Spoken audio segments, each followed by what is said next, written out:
नमस्कार, प्रांजल ज्ञान गंगा में आप सभी का स्वागत है। कल हमने जटासुर वध की कथा को पढ़ा था।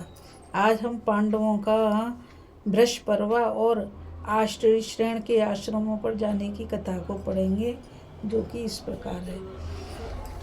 वैशंपायन जी कहते हैं, जन्मेजय, जटासुर के मारे जाने पर महाराज युधिष्ठिर फिर श्री नर नारायण के आश्रम में आकर रहने लगे। इस समय उन्हें अपने भाई अर्जुन का स्मरण हुआ आया। वे द्रौपदी के सहित सब भाइयों को बुलाकर कहने लगे, अर्जुन ने मुझसे कहा था कि मैं 5 वर्ष तक स्वर्ग में अस्त्र विद्या सीखने के बाद मृत्यु लोक में लौट आऊँगा। इसलिए जिस समय अर्जुन अस्त्र विद्या सीखकर यहाँ आवे, उस समय हम लोगों को उससे मिलने के लिए तैयार रहना चाहिए। इस प्रकार बातचीत करते हुए उन्होंने ब्राह्मण और भाइयों के साथ आगे के लिए प्रस्थान किया। वे कहीं तो पैदल चलते थे और कहीं राक्षस लोग उन्हें कंधे पर बैठाकर ले चलते थे। इस प्रकार रास्ते में कैलाश पर्वत, मैनाक पर्वत और गंधमादन की तलैटी को, श्वेतगिरी को तथा ऊपर के पहाड़ों की अनेकों निर्मल नदियों को देखते हुए वे 7वें दिन हिमालय के पवित्र स्थान पर पहुँचे। वहाँ उन्होंने राजर्षि बृहस्पति का पवित्र आश्रम देखा। वह अनेकों प्रकार के पुष्पित वृक्षों से सुशोभित था। पांडवों ने उस आश्रम में पहुंचकर परम धार्मिक राजर्षि बृहस्पति को प्रणाम किया। राजर्षि ने पुत्रों के समान उनका अभिनंदन किया और उनसे सत्कृत हो पांडवों ने वहाँ 7 रात निवास किया। 8वें दिन उन्होंने जगत प्रसिद्ध बृहस्पति जी से आगे जाने की इच्छा प्रकट की।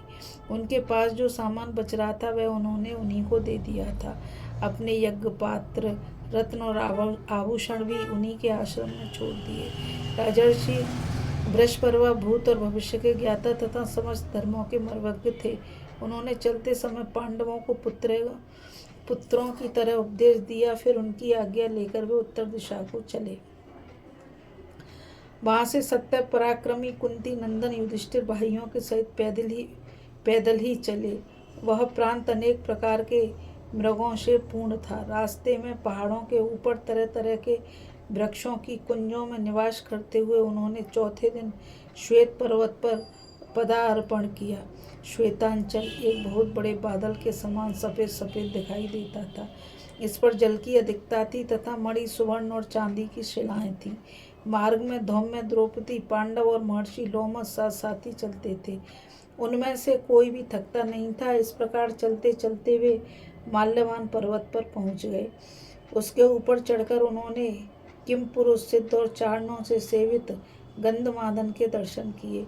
उसे देखकर उन्हें हर्ष से रोमांच हो आया। क्रमशः उन वीरों ने मन और नेत्रों को आनंदित करने वाले परम पवित्र गंधमादन के वन में प्रवेश किया। उस समय महाराज युधिष्ठिर ने भीमसेन से प्रेम पूर्वक कहा, अहो, यह गंधमादन का जंगल कैसा शोभा संपन्न है। इस मनोहर वन में बड़े दिव्य वृक्ष हैं तथा पत्र, पुष्प और फलों से सुशोभित तरह तरह की लताएं हैं। इधर इस परम पवित्र देव नदी गंगा की ओर तो देखो, इसमें अनेकों कलहंस क्रीड़ा कर रहे हैं तथा इसके तट पर ऋषि और किन्नर लोग निवास करते हैं। हे कुंती नंदन भीम, तरह तरह के धातु, नदी, किन्नर, मृग, पक्षी, गंधर्व, अप्सरा, मनोरम वन, अनेकों आकारों के सर्प और सैकड़ों शिखरों से सुशोभित इस पर्वत की ओर देखो कि यह कितना सुंदर है। वैशंपायन जी कहते हैं, जन्मेजय, इस प्रकार सूरवीर पांडव अपने लक्ष्य स्थान पर पहुंचकर मन में बड़े ही आनंदित हुए। उस पर्वतराज को देखते देखते उन्हें तृप्ति नहीं होती थी। फिर उन्होंने फल फूल वाले वृक्षों से सुशोभित राजर्षि आश्रयश्रेण का आश्रम देखा। राजर्षि बड़े ही तपस्वी थे। उनका शरीर अत्यंत कृश था। शरीर की नसें दिखाई देने लगी थीं और वे समस्त धर्मों के पारगामी थे। पांडवों ने उनके पास जाकर अथाह योग्य प्रणाम किया। धर्मज्ञ आश्रयश्रेण ने दिव्य दृष्टि से पांडवों को पहचान लिया और उनसे बैठने के लिए कहा। पांडवों के बैठ जाने पर महातपा आश्रयश्रेण ने कौरवों में श्रेष्ठ धर्मराज युधिष्ठिर का सत्कार करके पूछा, राजा, तुम्हारा मन कभी असत्य में तो नहीं जाता? तुम बराबर धर्म में स्थित रहते हो ना? तुम्हारे माता पिता की सेवा में तो कोई अंतर नहीं आता। अपने समस्त गुरुजन, वृद्ध पुरुष और विद्वानों का तो तुम सत्कार करते हो ना? पाप कर्मों में तो कभी तुम्हारा मन नहीं आता। तुम उपकार का बदला चुकाना और अपकार को भूल जाना तो अच्छी तरह जानते हो ना, और उस ज्ञान का तुम्हें अभिमान तो नहीं होता। तुमसे यथायोग्य मान पाकर साधुजन प्रसन्न रहते हैं ना। वनों में रहते समय भी तुम धर्म का ही अनुवर्तन करते हो ना। तुम्हारे व्यवहार से धौम्य जी को तो कभी कष्ट नहीं होता। दान धर्म तप शौच आजर्व और तितिक्षा का आचरण करते हुए तुम अपने बाप दादाओं के शील का अनुसरण करते हो ना। तुम राजर्षियों के द्वारा आचरित मार्ग से ही चलते हो ना।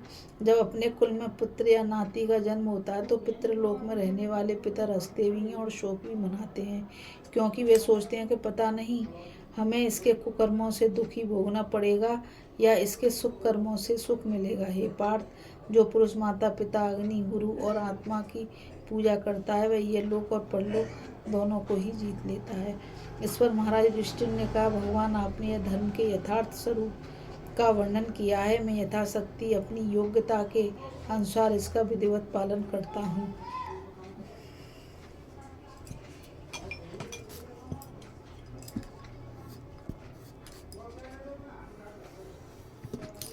इस पर महाराज युधिष्ठिर ने कहा, भगवान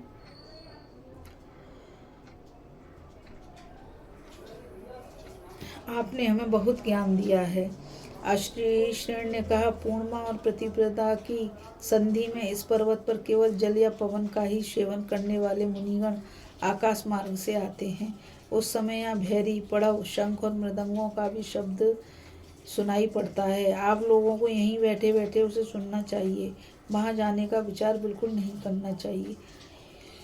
यहाँ से आगे तुम्हारे लिए जाना भी संभव नहीं है, क्योंकि अब आगे देवताओं की विहार भूमि है, उसमें मनुष्यों की गति नहीं हो सकती। इस कैलाश के शिखर को लांघकर केवल परम सिद्धि और देवर्षि गण ही जा सकते हैं। यदि कोई मनुष्य चपलतावश जाने का प्रयत्न करता है तो उसे समस्त पर्वतीय जीव देश करने लग जाते हैं और राक्षस लोग उसे लोहे की बर्छियों से मारते हैं।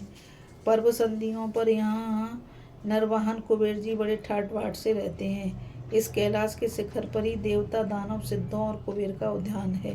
इस प्रकार पर्व संधियों पर यहाँ सभी प्राणियों को ऐसी ही बहुत सी विचित्र बातें दिखाई दिया करती हैं। अतः जब तक अर्जुन आवे तब तक तुम यहीं निवास करो।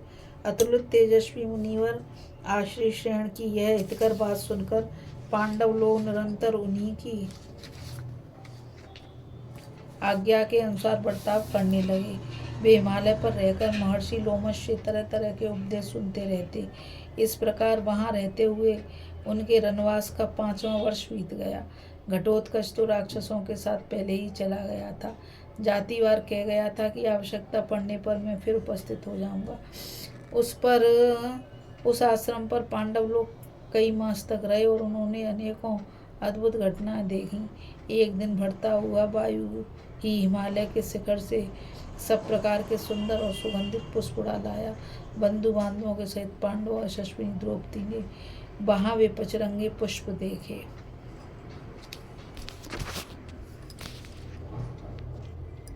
अभी हम कथा में पांडवों का वृषपर्वा और आश्री श्रेण के आश्रम पर जाने की कथा को पढ़ रहे थे। अब हम आगे कथा में भीमसेन के द्वारा यक्ष राक्षसों का वध और कुबेर के द्वारा शांति स्थापना की कथा को पढ़ेंगे। इस कथा में बस इतना ही। मुझे गीता रावत को आज्ञा दीजिए।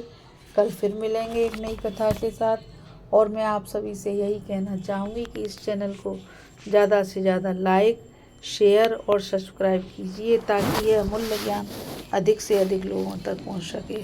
राधे राधे। जय श्री कृष्णा। नमस्कार।